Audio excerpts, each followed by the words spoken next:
Hello everybody, my name is Olstef and welcome back to another episode of NASCAR 25 Career Mode. Today is a big day as we are heading straight into our first season of NASCAR Truck Series competition, and on the screen here I played for you our first and second trucks that will be racing in the first few races here. Sponsored by SKF. We start out at Daytona, of course, which is a track that we've already been to, and as you can see here, I qualified dead last of every driver, which shouldn't be that surprising considering we're back to level 1 parts again. But the draft, as they say, is the great equalizer, so you can always expect to get something more out of your level 1 parts despite being so low. There's the green flag. So we start out back with Brian Doza and a familiar face, Caleb Costner, driving for MHR and their Truck Series team. I don't think that paint scheme was a Toyota in real life. I think it was a Chevy, if I'm not mistaken. But we'll forgive the continuity errors. Just to have an MHR truck in the game is pretty damn cool in and of itself. So we're already making some moves up here, getting inside the top 30 now to the bottom. Just trying to hold a line on the bottom here, but the truck was very twitchy, and because of the level 1 parts, if I lost a sniff of the draft for just a second, I'd fall all the way back and allow a couple of trucks to get in front of me here, but luckily we were able to get the help from the absolute beauty, Brian Doza. I think he's like 65 or 66 next year, so congrats to him for still racing up here, and I'm sure Norm Benning is around here somewhere as well, and he's up there as well in his 70s, but racing like he's in his 20s. But as you can see, I tried to get up there into the top 20 and then got sucker-holed through the middle a little bit, but we still managed to pick up a few positions off the start, and by a few I mean like 10 or 11, I think. We picked up 12 spots since the beginning of the race. For stage 1, we finished in the 24th spot, and that's another different thing. We have stages now, which should be interesting. I'm not sure how many points I'll gain based off of the fact that qualifying might not go so well, just based on, you know, general lack of parts at the beginning of the season. But I do have a lot of money saved up from my second ARCA season and a lot of winnings there, and not really having to improve anything over the course of the second ARCA season. So we should be able to buy some pretty good parts by maybe the 3rd or 4th race. I can't remember what parts I had for the 3rd race. We were showing 3 races today, just so you know. And there is a little bit of a 4-wide move as we go to the bottom of Raja Caruth and the 9 truck of Grant Enfinger, a couple of new drivers that we see up here, and a couple of new paint schemes as well. I did buy the season pass, so we'll see a little bit of variation up in the field, which is pretty damn cool. Always love to see that. Going to the bottom of both of the McAnally Hildman trucks here with 2 laps to go as we stuck up behind, I think that's the Gainbridge truck maybe of Corey LaJoy. I can't quite tell. I didn't catch the name. And we lose the draft out of the corner, so both of the McAnally trucks slide back in front of us, coming back to the 1 to go in the stage. Seeing if I can get any sort of points here, probably not going to. I get the push from Tony Breidinger, almost lose the truck, get to the bottom of Tyler Ankrum, and go beneath the yellow line just a little bit there, but we didn't end up passing him, so no penalty awarded to me, and we finished in the top 15 in stage 2. And we're back underway for the longest stage here in Daytona, trying to pick up something, or anything really, as we head down the backstretch on the bottom of Ruggiero and Ankrum. A lot of new names up here, as you can see. Great to see that. As we get a push from the 71 of Caruth, but once again, losing the draft just a little bit. But with consistent pushes, we can still hang behind the 15 of Tanner Gray. And we're going to go to the bottom of him here as we head down into the tri-oval. The 45 looked like he wanted to push us there, but it's not going to happen. Luckily, the AI don't go crazy here, going 4 wide, which is pretty nice. So we're able to make this move stick, and now we're behind my fellow Canadian Stuart Friesen. I guess I say the character that I created is technically Japanese, but me, as the YouTuber, I'm Canadian. And it's good to see some Canadian representation up here. And here's my other favorite driver, Parker Kligerman, in the 75 machine. Up front leading this damn thing. Stay low. And as you can see, I also changed the manufacturer to Toyota. Mostly because I am a Ford fan, but I was like, you know, Japanese driver, Japanese brand, something like that. And we helped Stuart Friesen, fellow Toyota driver as well, right to the point, and just like that, we're up to second on pure pace alone. That is what the draft can do for you here in NASCAR 25, and we're going to make the move on Stuart Friesen for the lead, and we lead that lap. On level 1 parts, UISA manages to get to the front at Daytona with the damaged quarter panel, no less, as we take a little bit of blocking down the backstretch, but because the truck is so damn slow, we take one block and they just shoot right by us, obviously with no push. That allows them to get by very quickly. And now we're to the back end of Matt Crafton, and Stewart going to repay the favor just a little bit here as we move to the bottom of the 88 truck and once again take the lead for a split second out front. And since we don't have the draft in front of us once again, just immediately falling back off of 2 here, and we got Jack Wood up here. That would never happen on a super speedway. Well, maybe on a super speedway, but any other race you would never see that. No hate towards him, but the results speak for themselves. Let's just say that. And we once again take the lead for just a second, but Crafton retakes it pretty quickly, and we get shoved to the middle. Now getting a little bit of help from Jack Wood, getting a little bit squirrely off of his bumper. As we head down the front stretch, I try to move to the outside to take the lead once again, which we do. And we managed to clear down to the bottom of the racetrack, and I was just like, I'm not going to run the middle. I probably could have taken the push from the 91 truck there, but I was too afraid of taking a push that would not do me well, and there Matt Crafton just hangs me out to dry. What a guy, I tell you. So we're heading down the front stretch here once again, bouncing between a middle of 3 wide. 5 laps to go at the line. Maybe. I can't really see the lap count, and I kind of forget. But you can see it in the top left there. However many laps we have left, we're bouncing off of a few of them here. We get a little tap from Jack Wood, get into the 88 truck, get squeezed 3 wide, and we manage to hang on to it, but Jack Wood gets loose and goes around, and so does the 28 of Doza. And we get into both of them, and that causes the first yellow of the day. Getting back to our shenanigans.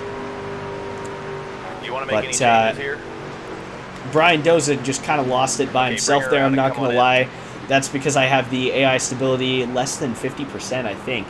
And after this race, I turned off the consistency for the AI as well, so that we'd maybe have more variation at the front end of the pack. That seems to not really work that well. Neither does skill range, which is an update that iRacing is probably going to have to make as we come out of turn number 4, and around goes Stuart Friesen behind us. Just lost a tire or something. But we come back to the white flag, 1 lap to go down the front stretch behind Matt Crafton, and we pick the right line as they're 4 wide ahead of us. And take a look at some of the names. Cody Dennison, of all people, Camelot 331 or whatever the hell his YouTube name is out front in the Timcast number 2 truck. Oh my god, that's ridiculous. And getting a push from Clay Greenfield. You see the child actor turned race car driver Frankie Muniz up here as well, as I try to get to the bottom of Matt Crafton, but not quite. And we come home with a very, very solid 3rd place finish for our first run in the NASCAR Truck Series. And Gio Ruggiero takes home the victory over Matt Crafton. Take a look at this top 10 and top 5. Cody Dennison in the 4th place, Clay Greenfield 6th, Frankie Muniz 7th, and my boy Parker Kligerman rounds out the top 10. A couple more drivers up here, like Brian Doza gets a top 15 as well. That's pretty cool. Here you see the rest of your top 20. Here's a quick replay. But yeah, there's a lot of things that the iRacing could add. Consistency and skill range making a difference would definitely be one of them. There's a look on board as you see Jack Wood going around in the rearview mirror. I think he managed to save it pretty well there, but here's a look from the outside. Right there, the tap just gets me up the racetrack. I get into the 88, and then the 34 just does not back out. Turns me into the 91. 91 goes around. I barely touch the 28, and he spins out by himself. Pretty impressive that he managed to come home with the top 15. There you see Stuart Friesen going around behind. Just a basic spin out. Gets collected by a few others. Here's another look at it as he goes around.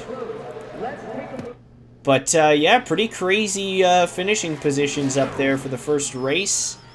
You gotta love a super speedway race here. And, unsurprisingly, really, Jack Wood's not too happy with me after that one.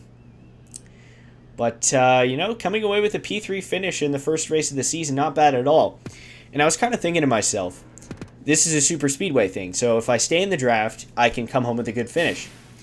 Headed into Atlanta, the second week of the year, I was like, oh, this is going to absolutely translate. I'm going to be able to get 2 really good runs out of a car that probably doesn't deserve it.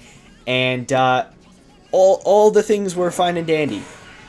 But as you're about to see, not all is right in the world. But you can see I have to do a lot of hiring here. I don't understand why you can't, like, choose the people that you, like, hire and fire in place of each other. There's just a lot of, like, small things in this game where I'm like, why did they do it this way? Why does this not work? Blah, blah, blah, blah. But for the most part, the AI and racing has been really good.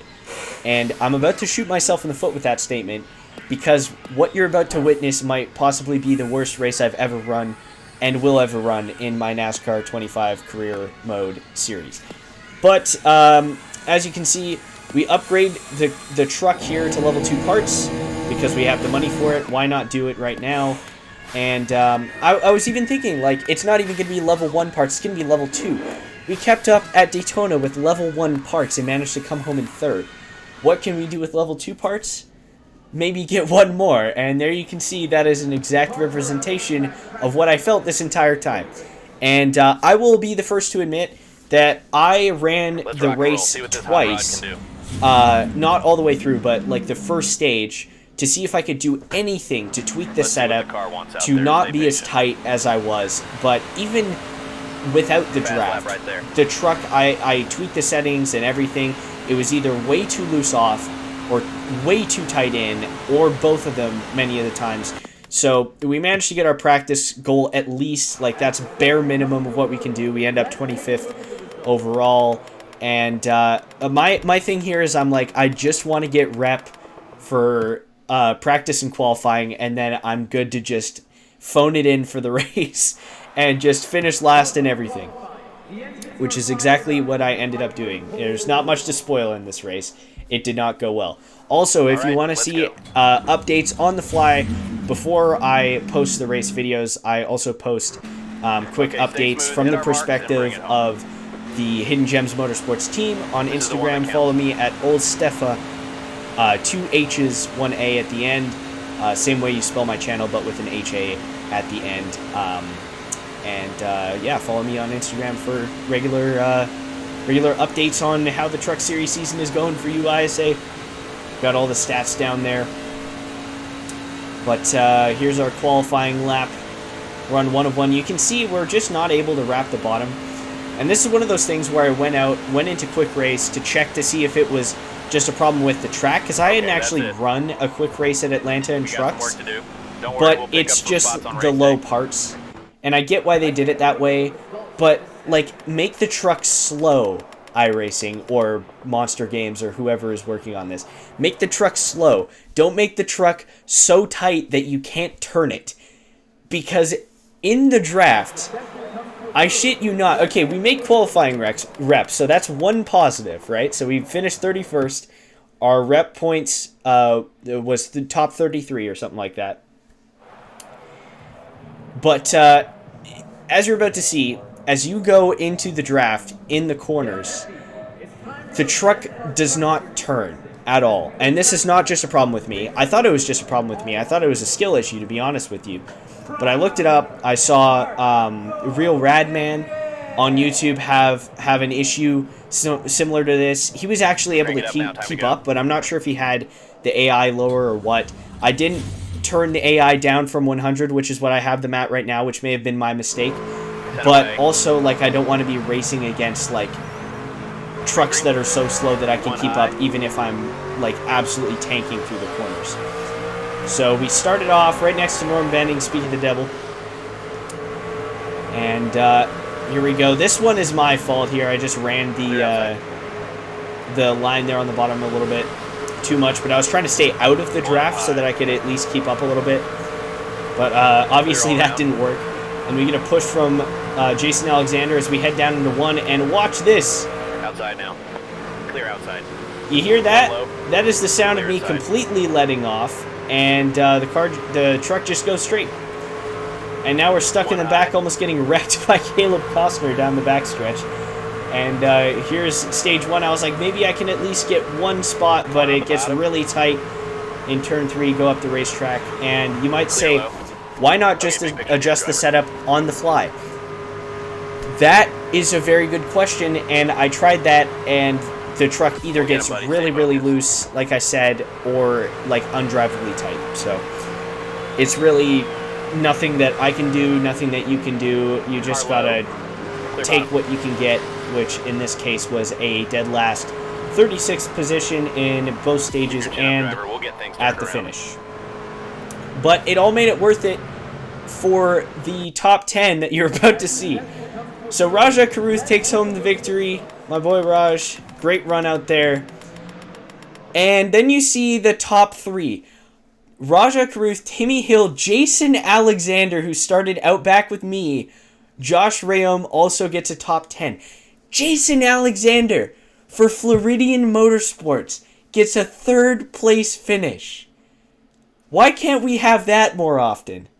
Like, if the skill range actually worked and we could see guys like Jason Alexander up front, oh my god, I would pay a DLC for that. It would be glorious. If someone makes like a mod, I know there's already like a tweaker mod for this game, but if someone makes a mod that makes the skill range actually work, oh my god, I would buy that so fast. It would be such a beautiful thing. But anyway, our second race of the season, the Truck Series season, is done. Second race of the video done. We only got one left to go, which will be at Las Vegas Motor Speedway, which should be very interesting, because I was kind of dreading it at this point, because I was like, is the steering going to be this terrible at every single track? And it turns out that might not be the case, but it definitely is the case for some of the tracks, as you're going to see over the next few episodes. I'll try not to spoil too much, though. But since we still had a bunch of money left, I just went ahead and bought level 3 parts for this truck, just so that we could be a little bit more competitive and wouldn't be running dead last the entire time. And this is going to quickly probably run me out of money buying new parts, but, you know, it is what it is. It's for the benefit of our team, so we might as well, you know. We might have to downgrade at some point, but it is what it is. We're here at the one and only Las Vegas Motor Speedway, where the thrill of speed meets the heart of the game. So grab the seat, crank up the energy, and bring the thunder. It's race time in Vegas, baby. So I have a slight feeling that from now on, you're going to see Corey Heim dominate a lot more. And to be honest with you, this practice session really had me not confident at all, because I was not able to make the rep goal at all. And as you can see, I was 36, dead last of everybody. But because this consistency's turned off, or turned down to 0, that means that they're not able to keep their fast laps going. So despite me only being 8/10 off of the lead group, everybody else was like just barely ahead of me. And as you're about to see, the qualifying actually goes your way more often than not, which is very nice for me. So we head into qualifying. Okay, show us that clean lap we've been working for. You got this. Don't want anything perfect. We have level 3 parts. We can probably make it to at least the mid-20s if we qualify in the back, which is what I assumed would happen. But instead, okay, we're done. We qualify top 20. Solid run out there. You did your best. Out of nowhere. And that is the only way that consistency affects anything that I've found so far. Because same drivers finish up front. Corey Heim gets the pole, obviously. Not a lot of shakeups in the top 10, like the normal guys are up there. But, yeah, consistency for qualifying actually really helps. And I don't know if that counts as cheating or not. It probably does. But I do not care. I like starting mid-pack instead of starting way out back, because you have much more opportunity to have good battles and prove your worth up inside the top 20. But once again, not looking for too much here. Really just looking to finish inside the top 20, to be honest with you. 10 away. We head into the race. Another new paint scheme ahead of us there. That's the Victoria's Voice 15 truck. Very cool to see the game implement different paint schemes. They at least got that right. So out of turn 4, we're able to get to the side of the 15 truck, down the front stretch, able to get right by him. And just send it in there, down into 1 and 2, managed to clear him up the racetrack. This racetrack, you can kind of push it and go full speed into the corners, but sometimes you have to let off depending on what setup you have. I had a bit of a tight setup, so I had to let off a little bit on corner entry just to keep the car going straight, but other than that, we're able to keep up pretty well just using the draft and stuff. We're right up behind Corey LaJoy, who's running his, I think, second race of the year, and Gio Ruggiero, our Daytona winner, up here as well, battling inside the top 20. Should be interesting to see what he does in 2026 in the real life, or in the real world, I should say. Because he was pretty good at the end of last year. Outside door. Quite a few top 10s, top 5s, finished second at Daytona. Would have been third 3 wide. if Parker didn't get disqualified, but, you know, I digress.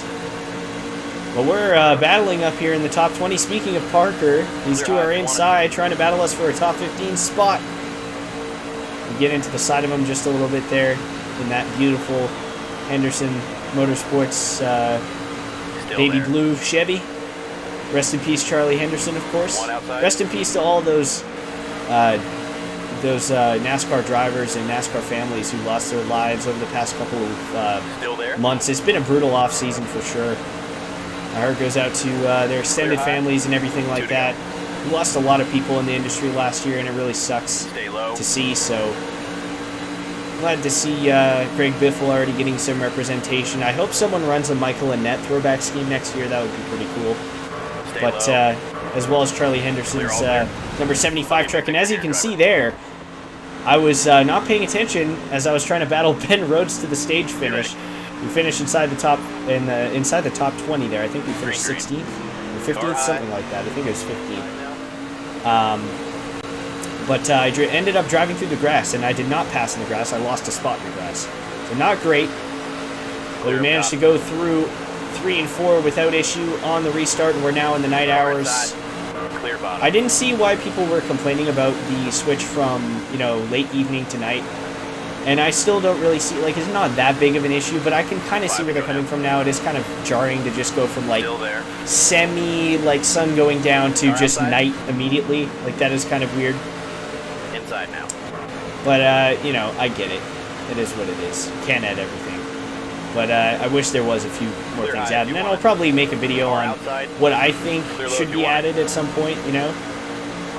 Now that I've played a lot of the career mode and stuff like that. I haven't played any of the championship modes yet, so I might do the video after I do something like that.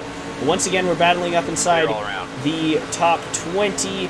As we go up the racetrack just a little bit here, we allow the 88 of Crafton to get to our inside with 2 laps to go. And this is on the final lap once again. Getting way up the racetrack here as it's going to be a side-by-side run back to the green and white checkers, and we finished 12th as the top 10 crossed the line in front of us. No stage points yet, but holding our own inside the top 15 pretty well here, considering we're only on level 3 parts, and I'm pretty sure it goes to like 6, level 6 or 7 now on parts. Green. But we have a really good shot, an opportunity at getting up inside the top 10. 20 to go. Battling alongside Connor Mosack Clear bottom. in that really nice, actually, Napa Night Vision Chevy. I think he's got 2 paint schemes in this game as well. So once again, it's very nice to see different paint schemes up here. And noticing it from race to race as we get a little bit tight up behind the 11th place truck of Caden Honeycutt. We don't get the best of restarts here. Hold your line. And what I'm noticing at the mile and a halfs and just racetracks in general is that the draft is really what's keeping you in the game. Like, I fall off a lot on the straightaways and sometimes have to rely on other trucks to push me down the straightaway here. One high. And as you can see here, I'm faltering just a little bit. Don't have a lot of trucks behind me to push me. Clear high. And but we do end up clearing the 88 truck once again. And he ends up getting passed by the 99 truck. And right here, I go a little bit too deep into the corner. Inside. Clip the apron. Realize the 99's beside me. Try and come down the racetrack a little bit, and I end up hooking him just a bit. I tried to get off him, but he ends up going around. Caution. That one was entirely on me. Didn't mean to do it, but I did end up finishing the job because he was stuck on my nose, and I kind of had to get it over with Clear there. outside. But we're back on One the high. restart. Right up behind Connor Car Mosak. outside. Down to the bottom. Sending it in there. Trying to grab a spot up inside the top 10. Still there. But once again, with no drafting help, seeing the 45 behind me here, I'm just trying to block off that run just a little bit. Clear outside. We're able to run very, very deep into 3 and 4 without Outside letting door. off the gas. But right here, we get to the bottom of Caden Honeycutt, Stay and just low. like that, we're up inside the top Clear 10 high. for the first time tonight. Very late in the going. Only about 5 laps left. So we get to the back end of Grant Enfinger, go to the inside for the 9th spot. And here comes Raja Clear Karuf. high if you want it. We're up behind him as well, the Atlanta Clear low winner. if you want it. Blocking off the 9 truck down the back straightaway in his Champion Power Equipment's Inside. truck as we go up the racetrack 3 wide. and take Raj with us almost. Clear inside. And we get past 3 wide there. Obviously, around. Grant Enfinger takes advantage of me just having a One little bit of outside. a brain lapse there, going up Stay the low. racetrack a lot. Truck's starting to get really, really tight now as I'm just trying to send it further and further into the corner so I can Clear clear. outside. Right here I managed to clear Raj, but right here the 45 truck is going to get a run. I'm trying to pick the lane that I want to block. There's 3 wide trucks. I go to the top Inside. to now. try and block the 71. It Two to go turns this out time it was now. the wrong decision. 3 wide. The 45 and 99 both get to my inside. low. The damaged 99 Clear truck low if and the you want it. 45 just sort of hip checks me up the track. Guess he's buddies with the 99 truck or something like that. I don't know. We head down the back straightaway. Coming back to the 2 to go, and just like that, we have another truck into the wall. Yellow's out. It's Ty Majeski. So, both of the There's the ThorSport green trucks flag. that we're running up here One up high. end up going around. 2 to go And now. both of them managed to retain their positions because NASCAR 25 does not pit Stay the low. trucks that wreck sometimes, Clear high which if is you want very it. funny to see Outside like a door. truck that's like literally Clear flipped high. over manage to compete up inside White the flag top right 10 here. still. But we come back to the Car white high. flag here in the 11th spot, coming back, getting to the bottom Clear of all Ben around. Rhodes as we send it in outside. deep on the 99 truck. And we've got the 98 to our outside Still now, there. so we're trying to pass 2 damaged trucks for a spot inside the top 10. And we send it down into the Clear final outside. corner, managed to clear the 98 truck. And the truck sticks out of nowhere. Alright. The 18 checks up. We try to get to the inside of him here to make a run to the Okay, checkered driver, flag. top 10. But we only finish in the 9th spot, which is still very impressive considering how low parts we have. But probably unsurprisingly, and deservedly so, Corey Heim probably leads every single lap, I would think, over Daniel Hemrick, Ross Chastain, Riggs, Enfinger are your top 5. There's the rest of your top 20. Timmy Hill and Frankie Muniz sneaking in there. That's pretty cool to see. Here's a quick replay of what happened here. That's just me driving in the grass down the front stretch in stage 1 there. And here's stage 2, me getting passed on the bottom. Corey LaJoy going to the bottom, splitting me 3 wide. And passing me for a spot up inside the top 15. And here's a look at how close it was between me and Crafton at the line for the stage 2 finish. And here's another look at me in the 99 headed down the front straightaway here, just tried to come down to side draft, and then he got stuck on the front end and tried to get off him, but it was a little bit too little too late. The 99 truck did not save it. Ends up going around right in front of his teammate Crafton and teammate Garcia. All of the ThorSport trucks got involved in some wreck or another, which is very funny to me for some reason. Here's another look at that bad block down the front straightaway. Just mischose Should have seen that the 45 was the truck getting a run on me, but it is what it is. We ended up getting the last lap, at least on the 99 truck. I'm not sure if we passed the 45 at the end. And here's another look at the 98 into the wall out of the corner. And then this is the run of the checkered flag between me and the 18. And just barely behind the 18 as they come across the line. And only pissing off Ben Rhodes, once again, unsurprisingly. And also getting more props from Timmy Hill. Thank you, Timmy. Means a lot coming from a veteran AI like you. Anyways, guys, thank you so much for watching another episode of NASCAR 25 Career. Once again, follow my Instagram. It will be linked in the description below, as well as my other channels. Make sure to like and subscribe, of course. And thank you guys so much for watching. Hope you enjoy the series so far, and I'm happy to continue it. And Burnout Paradise will be back soon as well, so keep an eye out for that. Anyways, guys, peace.